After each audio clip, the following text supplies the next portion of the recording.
Hey people, it's Naya Stokie. Now, this is from the Jamaican Cleaner, so this is about Black History videos. So here it goes: The Legend of Jack Mansong, or Three Fingered Jack. On the main road leading to St. Thomas, in the vicinity of Bulls Bay, stands a historic marker mounted by the Jamaica National Trust Commission, which was replaced by the Jamaica National Heritage Trust in 1985, dedicated to the memory of Jack Mansong, a slave who also became known as Three Fingered Jack. His exploits as a guerrilla fighter starting in 1780 until his death in January 1781 sparked a wave of literary works which kept his legend alive well beyond the shores of Jamaica. The marker mounted in 1978 says of Jack, in part, strong, brave, skilled with machete and musket. His bold exploits were equaled only by his chivalry. He loved his country and his people. He was said to have never harmed a woman or a child.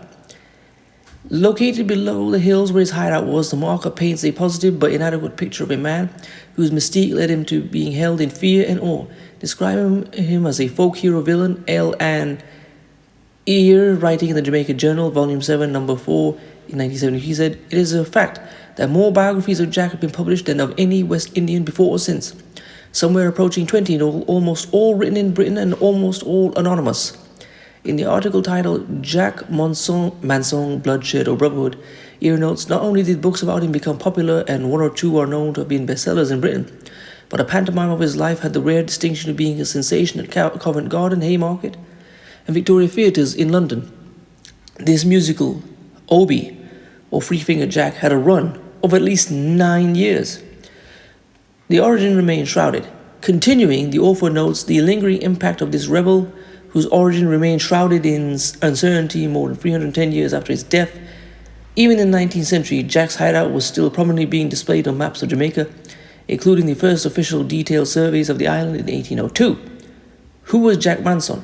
Where was he born? These are among the questions that continue to haunt students of history fascinated by the legend of Three Fingered Jack. Described as the terror of Jamaica, the exploits of this slave-bandit outlaw struck fear into the hearts of many up to 50 years after his death. The truth about his life seems to have been overtaken by fanciful stories, with the many and varied accounts making it difficult, if not impossible, to untangle the fact from legend. Even the veracity of the name Mansong is in doubt, appearing as it did in print for the first time almost 2 decades after his death.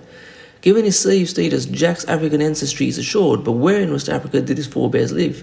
Gambia seems a likely place. Was he born in Jamaica, or was he a victim of the Middle Passage? The history suggests that he was linked to a plantation in St. Mary from which he escaped to enjoy freedom on his terms.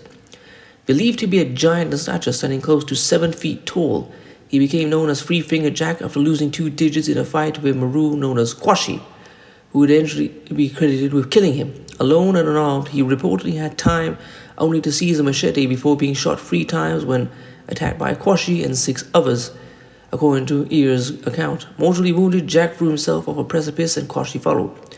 The two engaged in hand-to-hand combat, with Jack putting up a good fight before succumbing to Kwashi. Feared as much for his fighting skills as Hobia, Jack, who in life was the epitome of the indomitable spirit of a freedom fighter, was reduced to an ignominious end. Decapitated, his head was put on a pole and carried by his proud victors forward by a crowd celebrated as they marched first to Morant Bay, then to Spanish Town to collect the reward of £300. Next time you drive out to St. Thomas from St. Andrew, be sure to look for the historic marker in honor of Three Fingered Jack, which researcher Georgia Rookwood says is maintained by the Jamaica National Heritage Trust. You might use the opportunity to reflect on this observation by ear.